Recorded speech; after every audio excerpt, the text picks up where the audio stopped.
As the 16th century dawned, the British Isles sat at the periphery of Europe, yet a burgeoning ambition to explore and control distant markets began to grow. Driven by the winds of adventure and the promise of wealth, British ships set sail to establish a global presence. The nascent empire saw its harbingers in the form of sailors, merchants, and explorers, forging the first links in what would become an unbreakable chain of global trade.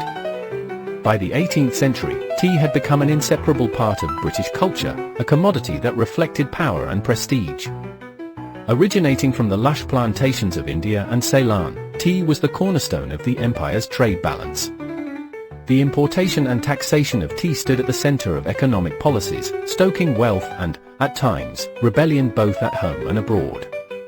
Spices were the jewels of the Orient, a testament to the tastes and desires that fueled the expansion of the British Empire. The quest for black pepper, nutmeg, and cinnamon ignited tales of adventure and conquest in the East Indies. These spices were more than flavor, symbols of power, they were a driver of new maritime routes, emphasizing the empire's ambition and reach.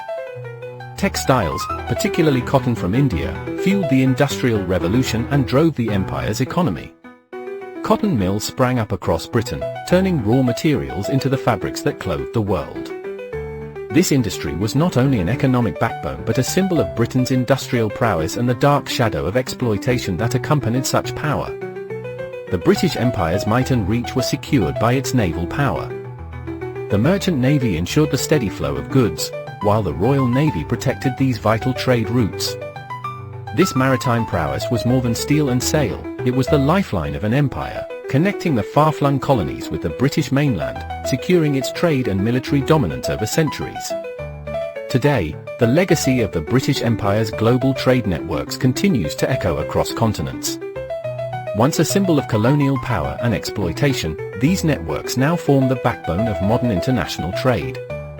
As we trace the roots from tea to textiles, we unearth the intertwined narratives of culture, power, and economy that have shaped our interconnected world.